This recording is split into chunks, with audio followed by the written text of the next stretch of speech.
l'actualité. Isabelle Maréchal. Bonjour à tous. Merci beaucoup d'être à l'écoute de cette émission. J'espère que vous allez bien. Isabelle avec vous, en compagnie d'Olivier Guillet. Bonjour tout le monde. Florence Lamoureux est là également. Allô. Sébastien, Maxime, toute l'équipe est là pour vous accompagner cet après-midi. Et on va rentrer tout de suite dans le vif de notre premier sujet parce que ça fait beaucoup jaser, puis je suis sûre que vous le faites comme on le fait tous. C'est-à-dire de temps en temps, quand vous vous sentez pas bien, que vous avez un symptôme, qu'est-ce que vous faites? Alors, tous en cœur, on le dit, on va voir sur Internet ce qu'en pense Dr. Google. Voilà. Et je pense que ça doit être votre cas, vous aussi. Vous nous le direz, d'ailleurs. Oui, appelez-nous 1-877-827-2346 ou écrivez-nous tout au long de l'émission 187 Cube Radio. Oui, tu fais bien de dire tout au long de l'émission parce que tout de suite après cette discussion sur Dr. Google, on va recevoir le chef de police de Montréal. Alors, si vous avez des questions pour lui, à Fadi Daguerre, il va être avec nous.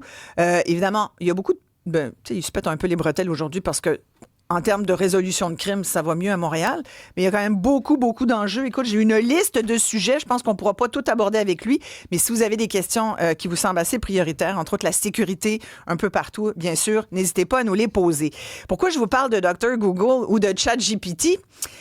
C'est que de plus en plus de Canadiens se tournent vers l'intelligence artificielle pour obtenir des conseils en santé. Évidemment, ça inclut les Québécois.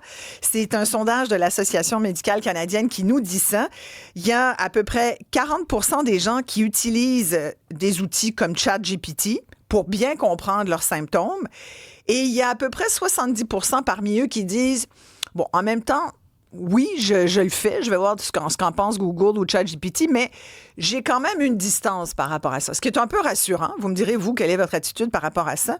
Ce qui est plus inquiétant, c'est qu'il y a quand même une personne sur 4 qui va sur Internet voir qu'est-ce qui peut être son enjeu de santé et qui en conclut que l'intelligence artificielle a raison. Une personne sur 4. Et certains, disent l'Association médicale canadienne, il y a des médecins là, qui sont au sein de l'association, qui racontaient qu'il y a même des patients qui connaissent, qui ont même complètement arrêté des traitements pour le diabète, entre autres, parce qu'ils ont trouvé un remède miraculeux sur Internet. Alors, ça, là, c'est effectivement très dangereux. On va en discuter avec un médecin que vous connaissez bien, le Dr. Gaétan Barrette, analyste politique, qui a déjà été ministre de la Santé. C'est un médecin spécialiste également. Bonjour, Gaétan. Tu dois être à bout quand tu entends ça, toi. Tu dois dire, voyons le monde. Mais écoute, c'est tentant. On n'a pas accès à un médecin. Alors, qu'est-ce qui est le plus accessible pour nous? Dr. Google. Ben oui. Écoute, je vais te faire un aveu. Tu le fais aussi. Que pour m'amuser, moi-même, je demande parfois des choses à ChatGPT.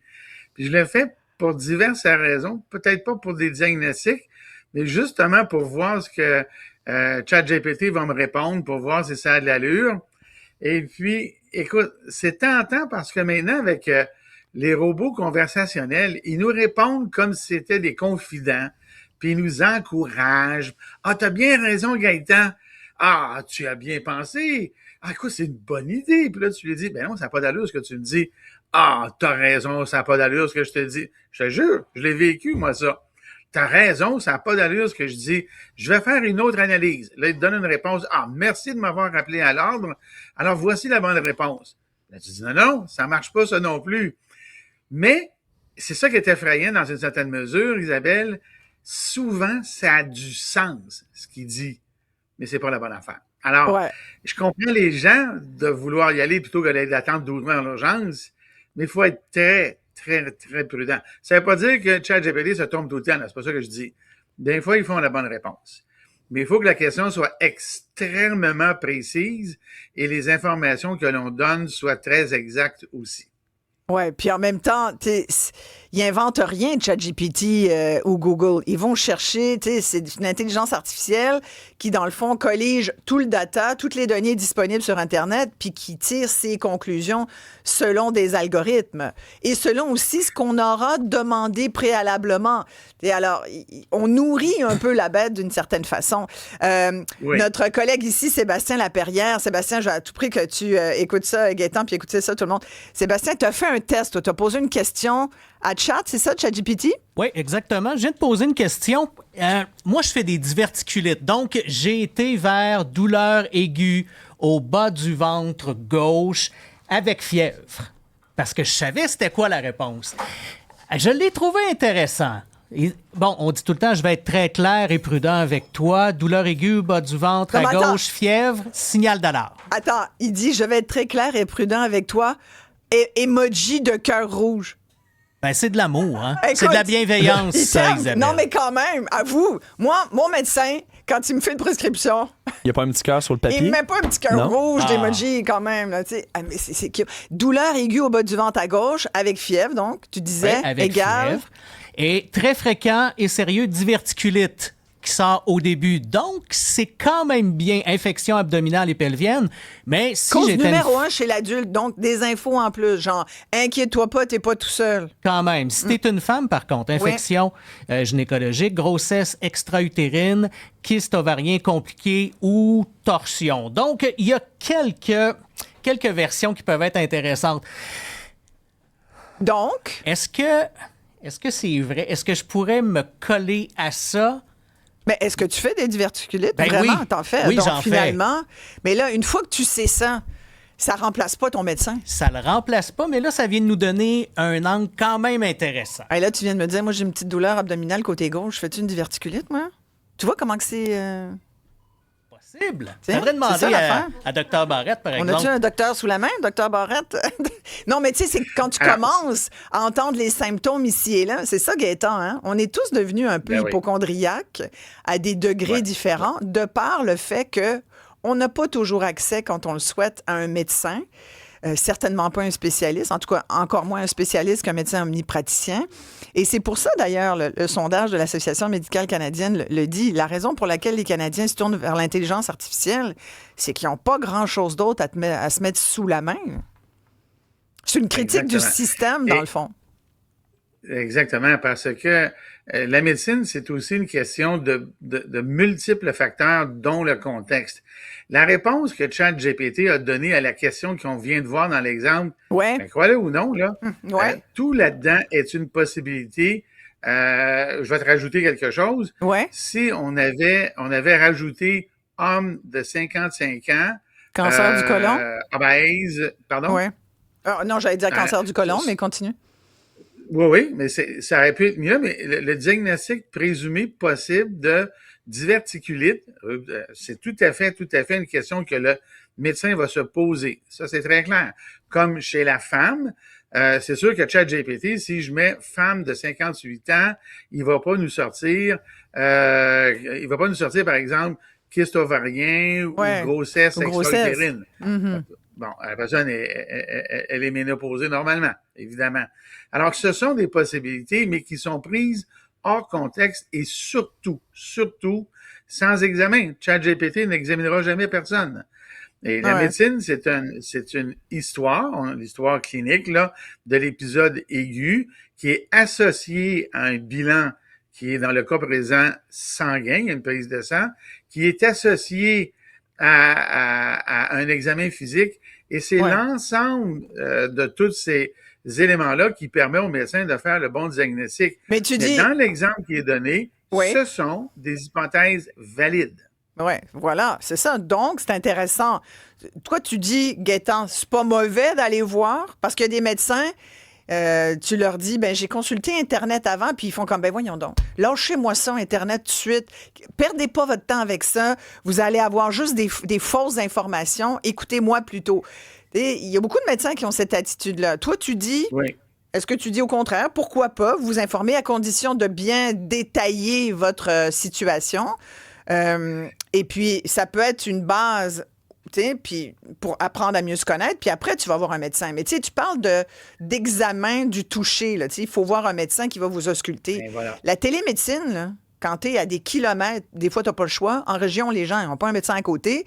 De plus en plus, C'est la ça. télémédecine est présentée comme une option tout à fait logique et réaliste tu sais, avec les enjeux qu'on a d'accès. Mais là, ton médecin, il va pas t'ausculter non plus. Tu vas être à distance. Tu sais. Fait que dans le fond, Exactement. là, tu sais, Et la télémédecine, c'est un sujet qui est très intéressant parce que la Mm-hmm. télémédecine, elle n'est pas favorisée par les autorités comme le Collège des médecins, par exemple, à moins que la personne qui est suivie soit connue de son médecin. Je prends l'exemple de la douleur abdominale d'il y a quelques instants. Moi, si je suis le médecin de cette personne-là, que je l'ai déjà vue, que je sais qu'elle fait des diverticules, peut-être même que la personne a déjà été opérée pour une diverticulite, qui me raconte cette histoire-là, mais je vais aller tout de suite sur ce diagnostic-là, pas nécessairement vers un cancer ou une pierre au rein, tu comprends? Ouais. Alors, la télémédecine est très bonne là-dedans, dans un suivi d'un patient connu. Maintenant, quand je ne connais pas le patient, que j'ai pas de prise de sang, que j'ai pas, par exemple, une échographie ou un scan de l'abdomen qui aurait automatiquement, dans le cas qui est décrit là, de lui dire, ben non, inquiète-toi pas, là, t'as probablement juste une petite diverticulite qui est pas assez sérieuse pour aller à l'hôpital. Mais ça, on n'est pas loin de la malpractice, là. Ça, c'est ça l'affaire. L'affaire, c'est que c'est un ensemble de choses. Alors, la télémédecine, c'est bon dans un contexte. Et dans un contexte là, vierge, là, comme celui que tu me dis, Isabelle, je le connais pas le patient, puis je suis à 500 km, je l'ai jamais vu de ma vie. Puis là, il est très possible de passer à côté de quelque chose.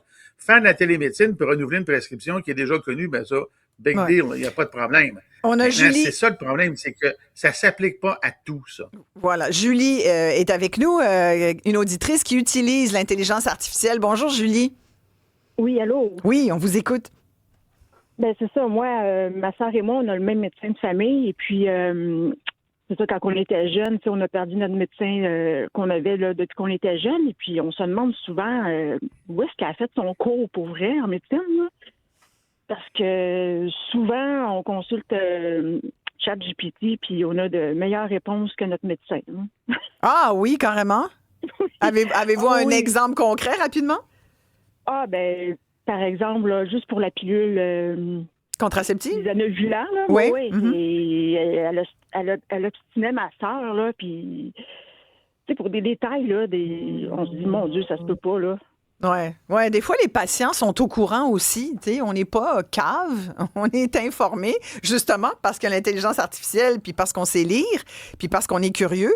Les médecins n'ont pas le monopole de l'intelligence, mais sincèrement, c'est vrai que des fois on se pose la question. J'aimerais entendre Gaëtan là-dessus. Gaëtan. Mais elle a tout à fait Merci, raison. Julie. Écoute, je vais vous conter à tous les deux une petite histoire que j'ai vécue. Quand j'étais en politique, là, je pratiquais plus la médecine et il y a un citoyen qui est venu me voir pour voir si au Québec, on pouvait avoir tel traitement. Je te jure, la personne avait tellement bien fait ses devoirs qu'elle était plus à jour que certainement moi et que bien du monde. Moi, j'avais consulté mes propres collègues dans le domaine en question. La personne avait parfaitement fait ses devoirs et elle avait raison. Alors, donc, ça veut dire ça que si on fait nos devoirs, qu'on pose les bonnes questions, qu'on va dans les bonnes sources, on va avoir la bonne réponse. Et il est vrai que il y a des médecins qui n'expliquent pas suffisamment. Puis quand on prend l'exemple de la pilule, ça, c'est quelque chose de très standardisé, donc que ChatGPT peut trouver. Et alors, ChatGPT est capable, par exemple, de faire la différence entre tel type de pilule contraceptive et telle autre avec les bénéfices et les inconvénients. Quand la question est très précise et que le sujet est documenté dans la littérature scientifique, ChatGPT est très bon. Oui, effectivement. Merci en tout cas beaucoup, Julie, de votre commentaire. Il y a plusieurs... tout comme Julie ou 187 Cube Radio, les gens, ils disent entre ChatGPT et le 811, en parlant d'info-santé, je veux dire, c'est vrai que c'est un peu la même chose, le même principe, alors qu'on n'a pas besoin de parler nécessairement à quelqu'un, puis on a tous les registres qui existent sur Internet. Donc ça aussi, ça a bien de l'allure. Puis il y a Isabelle qui dit, je vais voir sur l'intelligence artificielle, mais puisqu'il n'y a pas de prescription de médicaments, là, alors je vais voir mon médecin pour compléter un peu. Donc, c'est vraiment, je pense que ça fait partie des habitudes de nos auditeurs. Là, de plus en plus. Moi aussi, moi, je dois le dire, je m'en vais toujours regarder s'il y a des petits trucs qui se passent, sans pour autant m'alarmer, mais c'est une bonne idée. Ça t'informe, en tous les cas. Par opposition à où il y a 50 ans, ben, c'est sûr que le patient, il arrivait devant son médecin, il pensait que c'était le bon Dieu parce que le médecin était vraiment plus connaissant. Puis encore aujourd'hui, je veux dire, ils ont fait 5 ans de médecine, toujours bien. Et toi, est-ce que tu l'utilises? Ben, moi, je l'utilise complètement, mais est-ce que je me fie? C'est ce que je disais tout à l'heure, il y a 70% des gens qui l'utilisent et qui ont quand même un recul, qui prennent du recul puis qui se disent, bon, c'est qu'il faut... Il faut retenir ses émotions, tu comprends? Parce que, tu sais, même s'il en génère avec des petits emojis de cœur rouge, C'est sûr que si tu vois possibilité de cancer, puis on parlait avec une copine qui me disait, non, moi, je suis tellement stressée de ça, je m'imagine toutes sortes de maladies. Ben, va pas là. Non, à ce moment-là, c'est pas pour toi. On a Audrey au bout du fil, justement, qui est maman de 3 jeunes enfants. Merci, Audrey, d'être là. Vous estimez que l'intelligence artificielle, c'est pas un outil qui est assez compétent pour faire une différence, là, pour vraiment être fiable? Non, en effet. Moi, je me fie beaucoup plus aux lectures des articles publiés dans les journaux, ce qui est référé par les hôpitaux ou les médecins. Puis, quand je me dis que en ce moment, je suis à la recherche d'une personne pour pouvoir prendre ma fille pour peut-être la médicamenter, qui a reçu un diagnostic de TDAH et TSA, puis que je suis rendue à ma 6e clinique qui me la refuse parce que c'est trop complexe les deux ensemble, je me dis ChatGPT, ce sera pas la meilleure des solutions. Wow! Donc, les cliniques que vous contactez veulent pas suivre votre enfant parce que c'est un cas complexe. C'est ça, moi, je plus au privé parce qu'au public, c'est trop long à attendre après l'hôpital, puis son médecin de famille est en congé de maternité. Mais là, finalement, elle est revenue, elle m'a contacté tantôt suite à un courriel que j'avais envoyé. Fait qu'on a rendez-vous la semaine prochaine. On a été chanceux. Mais oui, la majorité des cliniques privées jusqu'à date m'ont refusé à cause que TSA, TDAH, c'est trop complexe à s'occuper. Incroyable. Je me dis, ChatGPT a peut-être pas encore ce qu'il faut pour s'occuper de me donner des réponses justes à ce qu'on recherche. Oui, non, c'est sûr. Puis je pense que ça doit rester dans l'ordre du général quand même. Merci beaucoup, Audrey. Puis bonne chance avec vos 3 enfants. Merci beaucoup. Docteur Barrette, je te voyais hocher de la tête, Gaétan. Moi, ça m'intéresse tellement ces situations-là parce que c'est quasiment immoral là, professionnellement.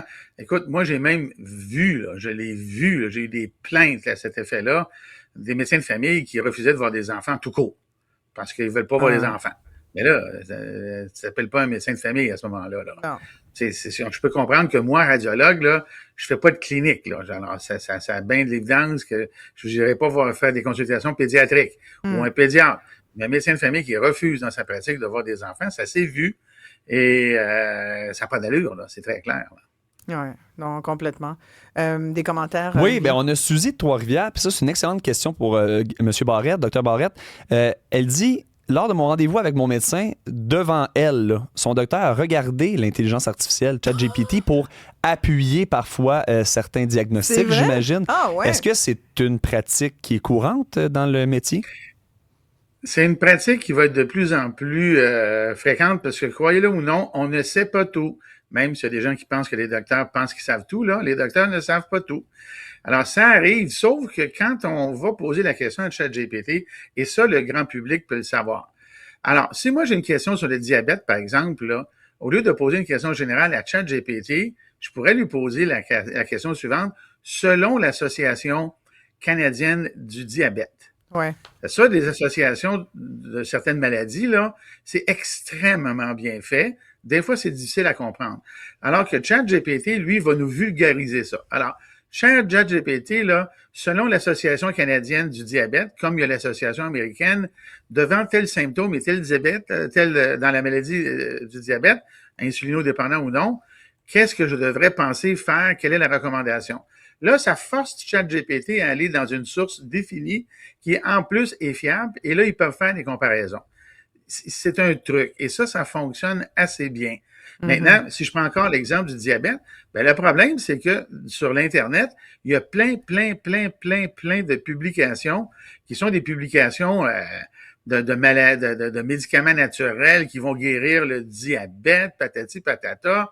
Ben, ChatGPT, là, des fois, il fait pas la différence dans ces affaires-là et il vous dit n'importe quoi. Alors, ça a l'air de rien, mais des fois, il faut l'orienter, ChatGPT. On peut poser la question générale puis lui dire, ouais, mais vérifie donc, là, parce que les autres, ChatGPT, là, c'est pas intelligent, là. C'est un algorithme. Ben, si tu lui demandes d'aller vérifier dans les associations professionnelles, il va aller le faire dans toutes les langues. Puis il va nous donner une réponse. Et là, lui-même, des fois, va se rendre compte qu'il dit n'importe quoi. Alors, il y a l'interaction avec le patient qui est valable. C'est pour ça que je disais tantôt, si la question est très précise et qu'on oriente les sources, tu sais, prenons le diabète, là, peux-tu aller vérifier dans le journal de l'Association canadienne du diabète ou américaine? Il faut être précis. Il va sortir quelque chose qui a de l'allure. Voilà. Moi-même, quand arrivent des recommandations, là, on va voir le CDC aux États-Unis, là, parce que c'est eux les meilleurs au monde comme bibliothèque, et on nous donne des réponses. Alors, on le fait, nous aussi, régulièrement, mais on va chercher dans une littérature qu'on sait fiable. Et ChatGPT a une qualité qui est celle de bien emballer ça d'une façon compréhensible pour tout le monde. Ouais. Il y a quelqu'un qui dit, quand on dit Dr. Google, évidemment, c'est large. On parle de ChatGPT, mais il y a un auditeur qui dit Gemini, c'est vraiment meilleur pour tout le contenu scientifique. Est-ce que tu l'utilises, toi, Gaëtan, Gemini? Moi, je les utilise tous de temps en temps. Quel outil serait le meilleur là, si on voulait vraiment poser des questions par rapport à notre santé? Bien, moi, j'ai un biais parce que ça fait longtemps que j'utilise ChatGPT, alors c'est celui-là que je recommande. Gemini, oui, c'est très bon aussi. Ils sont tous très bons, mais ils ont tous une force. Là. Il y en a, par exemple, qui sont très, très bons en informatique. Là, tu lui demandes de te faire un programme là, codé, là, il te sort ça, là, c'est extraordinaire, ça prend 5 secondes. Moi, j'utilise beaucoup ChatGPT, mais je l'oriente. Okay. L'autre élément aussi, Isabelle, qu'il faut que les auditeurs retiennent, là, c'est quand un problème est imprécis, là, puis je vais t'expliquer ce que je veux dire par là, et que ça passe pas, là, c'est pas une réponse finale. Là. Si vous avez un enjeu de santé qui ne passe pas, là, à un moment donné, lâchez ça à l'intelligence artificielle, parce qu'on peut rater bien des choses. C'est pour ça qu'on fait des examens, nous, les médecins, là, parce qu'on sait que poser des questions et examiner, c'est pas suffisant. Il faut que la plupart du temps, avoir des examens additionnels qui, eux, vont donner la réponse. Une conversation pour des choses simples va donner la réponse, mais pas toujours, mais ça arrive que c'est pas la bonne réponse. Et toi-même, Isabelle, tu disais pour le cas, le premier dont on a parlé, ben, diverticulique, là, c'est bien plate, mais ça peut cacher un cancer du côlon métastatique, là. Et ça, le ChatGPT ne le trouvera jamais. Jamais. Ouais. Alors, à un moment donné, là, retenons ça, tout le monde, là. OK, c'est une première approche, mais si les choses ne rentrent pas dans l'ordre relativement rapidement, ben là, il faut aller consulter, là. Mais des fois, les médecins ne le voient pas non plus. Chose qui est bien importante. Ça, c'est bien important, là. Là où l'intelligence artificielle, qui, encore une fois, c'est pas de l'intelligence, c'est un algorithme, là. Il n'y a pas d'algorithme qui permet de décoder les émotions des gens. Et en santé mentale, là, je peux dire que c'est dans le champ gauche assez souvent, merci. Oui, il y a un auditeur, ça c'est un grand sujet, santé mentale et intelligence artificielle. On aura l'occasion d'y revenir, mais il y a un auditeur qui dit, justement, un de ses amis est allé voir un médecin, il a passé des tests, ils ont dit, tout est beau, monsieur. Mais il y avait quand même des symptômes. Il est allé voir sur ChatGPT et Chat il a dit, ben vous devriez pousser au privé à avoir d'autres tests parce que, selon moi, vous avez peut-être un risque de cancer de l'œsophage comme de fait. Fait que tu vois? Mais ça, c'est possible, je te dis pas. Mais c'est ça le problème avec l'intelligence artificielle, c'est que tout est possible. Nous, là, dans les livres de médecine, si on dit tel symptôme, là, tu peux avoir, et c'est une vérité, là, c'est pas une exagération, des pages et des pages de diagnostics possibles. Et là, la job du médecin, c'est de faire le tri là-dedans et trouver le bon diagnostic. Ouais. Alors, ChatGPT va toujours finir par le lister. Okay? S'il y a 40 diagnostics possibles, il va te les écrire les 40, celui qui arrive sur 1 sur 1 milliard, comme celui qui arrive 1 personne sur 2 pour les symptômes en question. Ça veut pas dire que ChatGPT est bon, ça veut dire que c'est une bonne encyclopédie. Voilà, c'est ça. Pas le Mais tri. déjà, non, c'est sûr, ça fait pas le tri. Florence, ma recherchiste, t'es restée traumatisée, toi, Florence, d'une histoire que tu as eue il y a quelques années avec Dr. Google. Oui, moi, c'est vraiment dans le temps que Dr. Google, là, en 2019, quand ça n'existait pas, les chats GPT de ce monde. Je pars un premier voyage sans mes parents. J'ai 18 ans avec une de mes amies au cégep à Paris. Puis je me mets à voir en dessous de mon bras droit une genre de grosse bosse. Puis ça grossit. Moi, je me mets à capoter. Là. Je suis loin de chez nous. Mes parents sont comme, regarde, inquiète-toi pas, tu vas voir un médecin au retour, mais ça se met à grossir. Donc, je fais l'erreur de googler mes symptômes avec vraiment Google. Ça me dit que j'avais un cancer, sûrement d'une des glandes. Ouais. Je pleurais tous les soirs. Moi, je suis un peu dramatique aussi dans la vie. Je capotais. Quand même une bosse en dessous du bras. Puis quand je suis revenue, c'était vraiment juste un surplus d'une glande qu'on m'avait expliqué. On me l'a pété à l'urgence. Puis tout était correct. Mais après, je me disais, oh mon Dieu, j'ai tellement raté de mes beaux moments de voyage en m'en faisant, pensant que j'avais un cancer. En te faisant du souci, en pensant que tu avais une maladie grave. Mais c'est sûr qu'il y a 7-8 ans, c'était pas la technologie d'aujourd'hui non plus. Et il y a aussi le fait, tu le reconnais, quand on est un peu dramatique. Que je suis dramatique. Quand on est drama. Oui, c'est ça. Olivier, il a retenu ça. J'ai entendu le mot drama. Dramatique. Fait que si vous êtes de ce genre-là, peut-être pas trop aller souvent consulter. Il y a beaucoup de commentaires, Olivier. On parlait tantôt de voir un docteur, un médecin, en fait, consulter ChatGPT. Lui, Jean, il dit, tu peux être certaine, Isabelle, que si je vois le doc consulter ChatGPT, eh bien, je vire les talons et je fais une plainte à l'ordre des médecins. Bon, je pense qu'il faut prendre les deux, hein, le meilleur des deux et le mettre ensemble. Peut-être pas une plainte, mais tu sais, moi, un médecin qui me dit, puis toi, j'ai une fabuleuse neurologue, puis de temps en temps, moi, je suis beaucoup tout ce qui se fait sur le domaine de la migraine, de la neurologie, des maladies auto-immunes, et sincèrement, mais tu sais, je lis des travaux de recherche, là. Alors, des fois, je dis, il y a tel avant. J'ai entendu dire que tel médicament, peut-être aux États-Unis ou en Espagne, ou... Et elle fait comme, OK, mais je vais regarder ça et tout. Tu sais, cette espèce de discussion qu'on a avec notre professionnel de la santé, moi, je trouve que c'est magnifique. C'est sûr que ça se fait pas en 5 minutes next. Alors, moi, je comprends tout à fait les médecins quand ils disent ça nous prend du temps avec notre patient. Si on veut vraiment avoir un suivi, faut qu'on parle au patient. Moi, je suis tout à fait d'accord avec ça. Et il y a Amélie, encore une fois, au 187 Cube Radio, elle dit, on a été plusieurs à croire qu'on avait le cancer lors de nos premières recherches. Oui, non, c'est sûr. Ça, c'est vrai. Mais ça s'est amélioré drôlement. D'ailleurs, cette semaine ou il y a quelques jours, il y a une application québécoise, là, l'entreprise Bonjour Santé, qui a lancé Bonsaï, qui est un robot conversationnel qui ressemble un peu, qui est inspiré du 811. Et tu décris tes symptômes, puis à la fin, normalement, tu devrais avoir un rendez-vous médical. Mais tu sais, le 811, ça a ses limites aussi. Là. Souvent, on dit va à l'urgence parce qu'il n'y a pas d'autre endroit pour aller. Merci beaucoup, Dr Barrette. Merci d'avoir pris le temps. Dr Gaétan Barrette, qui est analyste chez nous, ex-ministre de la Santé. Je vous disais tout à l'heure, on va avoir la visite. Mais justement, c'est une télé-entrevue. Il va être au téléphone parce qu'il est vraiment très occupé aujourd'hui. Ben oui. Il fait un peu une ronde de lait. C'est le directeur du service de police de la Ville de Montréal qui vient nous dire que ça a été finalement, il y a eu des avancées dans des secteurs, là, entre autres des crimes résolus, moins de crimes sur la personne à Montréal, mais il y a beaucoup d'autres enjeux de sécurité. Et moi, je vous pose la question, qu'est-ce que vous en pensez du bilan du SPVM? Est-ce que vous êtes vous sentez-vous plus en sécurité quand vous venez à Montréal? Tu sais, puis Montréal, c'est l'île, mais c'est aussi les banlieues, le Grand Montréal. Quand tu regardes ce qui se passe à Longueuil, à Laval, un peu partout au Québec, la violence augmente. On le sait beaucoup chez les jeunes. Les jeunes de 13-14 ans qui foutent le feu. À Brossard aussi. Écoute, oui, des coups de feu dans les écoles, bref, dans le métro, le sentiment d'insécurité, l'itinérance, tout ça. Il y a vraiment beaucoup de sujets abordés. Il sera avec nous tout de suite après ceci. Restez là.